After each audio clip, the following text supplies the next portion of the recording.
thing, because we know that film will last 100 years if it's taken care of. We don't really know that about any digital film. So when this became a collection in a museum, that's when I started to learn about what it means to be a curator and to take care of this material. Are there certain environmental conditions you need to have, a cooler temperature or a drier condition? Yeah, if you're keeping all of your movies and your slides and your precious photographs in the attic where it gets 90 degrees in summer, that's bad. Move it all tonight. Yeah, the environment that really preserves films and photos is a cool, dry environment, and heat is kind of is the killer. You know, one time I was working for a record company, and they had all these old master recordings, but it was a bad batch of Ampex tape, and the whole backing would come off when you rewound it. Is there a similar kind of variability in the stock of film that you have to preserve? Yeah, so film is basically a plastic base with a layer of chemical emulsion on it, and it's fragile, and it also has a lifespan. So that can be preserved, but a good archive will be forwarding that material, migrating that material forward to new forms of video or film. Now, sometimes I think when we talked about the Drums of Winter, you made a new copy from the negative. Can you talk a little bit about that process? Right, we were fortunate to be able to do a full restoration of that film. So that meant taking this aging negative that was from material that was shot in 1977 and making a new film negative. And then making a digital copy from that negative. And the digital copy was so far exceeded my expectations of what it would be. It was just more beautiful and deep and saturated than the original film was. So that was a very nice experience. Are you ever concerned, I think finally, and then I'll open it up for questions maybe from the audience, but are you ever concerned that some future archivist or person might seek to then enhance it even more, or, you know, make a black and white movie out of what was color and vice versa? Well, we can only do what we can do. So, yeah, we will leave the best copies and the best preservation plan possible. And then the next generation will have to do what they do and take care of this. But I think in addition to having a preservation plan, what we're thinking about is having trusted intermediaries who know what is intended and may not technically have all the skill to take care of it, and may not know what the future brings for a film, but knows our intent and knows the situation and can kind of see it forward into the future. One last question, and then I'll throw it open to the audience. But Heart of the Country was filmed on video stock, wasn't it? Yes. How do you preserve that? Is there a special technique? Would you make again a negative and preserve it digitally? Yeah, what we've been doing with that film, which was done on video, it was my first film that I ever did on video, which was a huge liberation for me.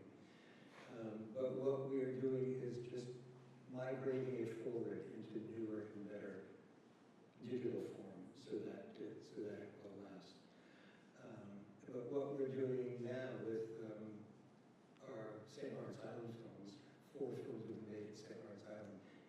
70s that we're restoring now is to make new digital copies and then to make a new negative, film negative, electronically from the digital master. So that's kind of the best processes for thinking about, will this film be around in 100 years? It will be if we have a film copy that we trust, because we know film can last that long. And if you put a can of film on a shelf, it's probably going to be there when you come back. And that's not necessarily the case with digital files. Okay, I'm going to open up. Yeah, we'll take that question first.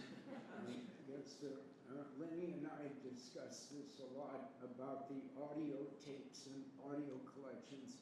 And I've recorded more different Athabascan speakers than anybody in North America. And we have this legacy audio, and the cassette tape that was really the golden age of that, and way better than the reel-to-reel recordings. And then you could keep a cassette and just add segments to it. And anyway, thinking ahead on it, we need people who can get familiar with the legacy audio, because the general public can't do it. And then you have to take things that could be packaged, say, for the Holikachuk language, which is a fairly small corpus. And I do feel we have an obligation to the extinct languages. And there's a lot of other things I could throw in here. Yeah, and that's something that... Hold on a second, Len. I just want, maybe not everybody heard your question, and it's pretty technical and involved, but let me just summarize for the video that we're shooting right now is, how about audio production and the same concerns there? In the film days, we could never think of shooting an interview that lasted an hour. I mean, that was just unheard of, because when you're shooting film, you always have a meter going,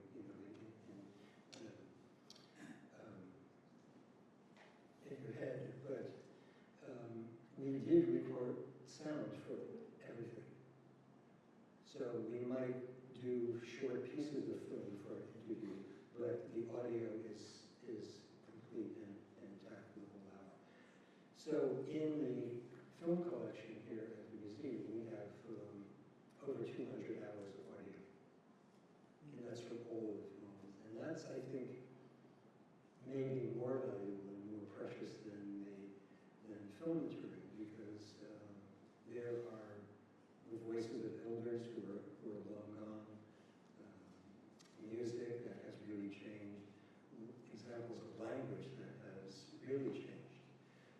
So I was just talking to people from St. Lawrence Island just a week ago about this and how to get this archive back there in a shape that's accessible to people, and then how to make sure that it stays intact. So there are a lot of technical challenges, and the technology is moving so fast that the decisions we make now, we don't know even in a year if they're going to be the right ones. But the plan is, and that's what I'm working on now, is to repatriate all of this audio back to the communities where it came from, in a form that would be accessible and visible for them. Just in case people can't hear me, Len, will you ever show any of your films again? I would love to come, and I bet every person in the audience would also. Yes, and if you would like to see the films, if you email me, my email is on the museum website. I'll be happy to send you a list of all of the links for the whole collection.